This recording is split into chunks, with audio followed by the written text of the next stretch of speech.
La dernière partie de ce chapitre analyse des défaillances, c'est la méthode AMDEC. C'est une méthode tout aussi importante que l'arbre de défaillance en ce qui concerne la maintenance. C'est quoi l'AMDEC? C'est l'analyse des modes de défaillance et de leurs effets et de leur criticité. C'est un outil très utilisé en qualité. On l'a généralisé à d'autres domaines tels que la sûreté de fonctionnement et la maintenance. Il consiste à analyser les défaillances, leurs causes et leurs effets sur le système étudié. Il est réalisé grâce à des contrôles. On contrôle les différents points de la chaîne de production, on contrôle le produit, le service. Il y a différents types d'AMDEC. Il y a les AMDEC qui s'occupent de la production du produit. Est-ce qu'il respecte sa qualité, est-ce qu'il est conforme au cahier de charge client, etc.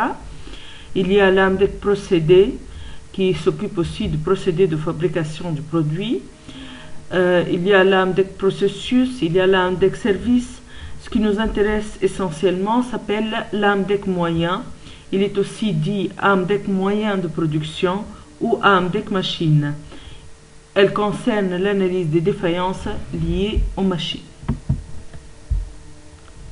La première étape pour mettre en œuvre un AMDEC, c'est de mettre en groupe un ensemble de personnes qui vont travailler ensemble. Le groupe de travail doit être composé de personnes responsables et compétentes, ayant des connaissances approfondies du produit ou bien de la machine à étudier et pouvant apporter des informations nécessaires à l'analyse.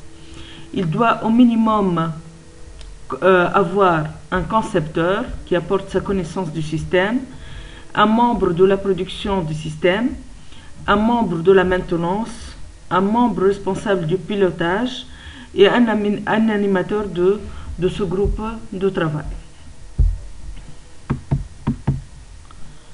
Après, il faut déterminer quels sont les champs et les délais d'étude. Pour un poste de travail assez grand, on ne peut pas tout faire à la fois.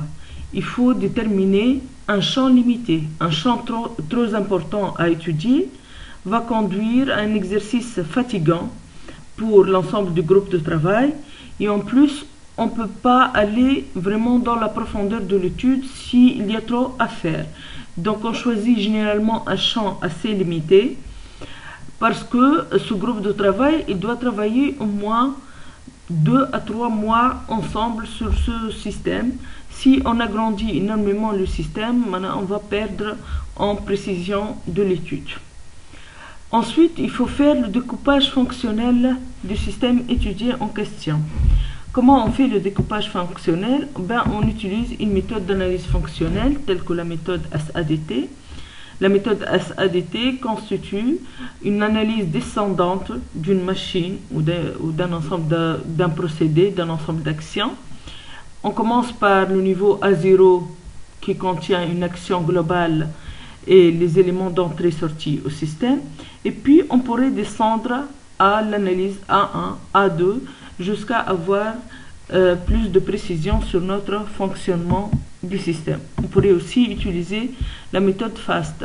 On va partir de la fonction principale du système, la diviser en fonctions secondaires, et chacune de ces fonctions secondaires, les subdiviser encore en fonctions secondaires, pour trouver les éléments techniques de notre système qui réalisent ces éléments secondaires.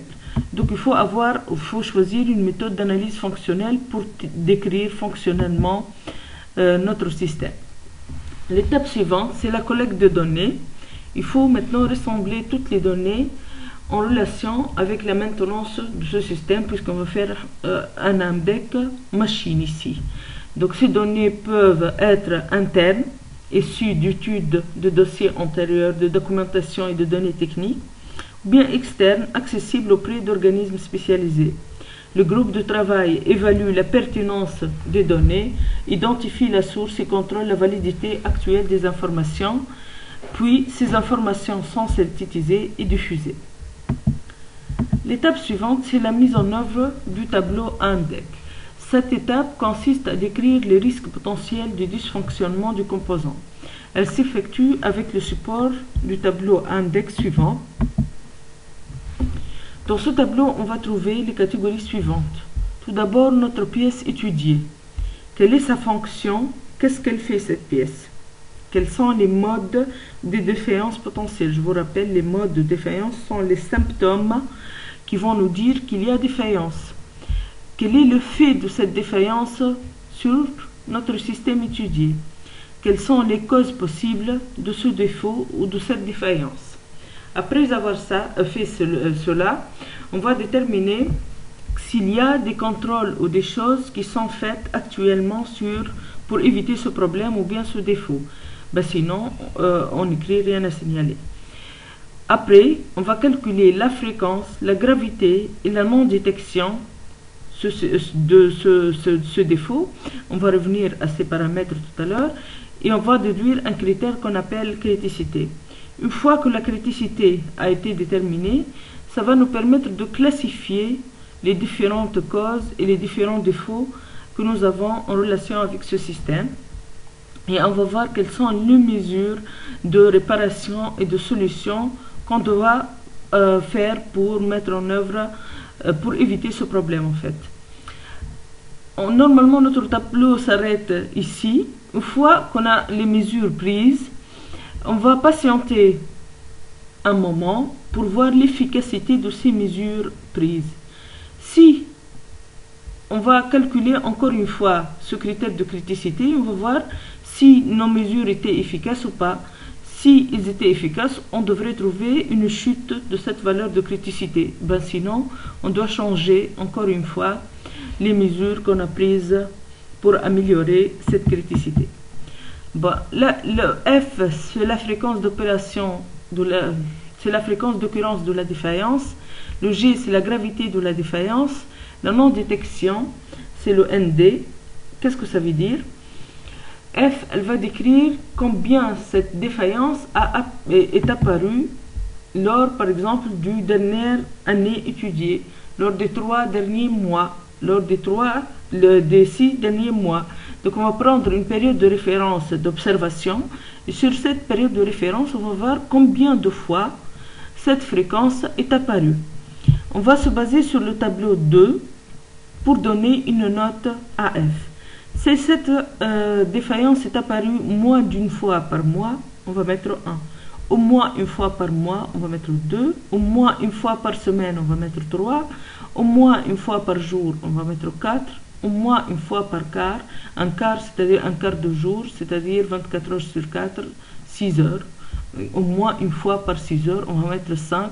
C'est un critère, vous voyez, qui prend plus de valeur si la fréquence elle est plus élevée. La fréquence d'apparition de cette panne elle est plus élevée.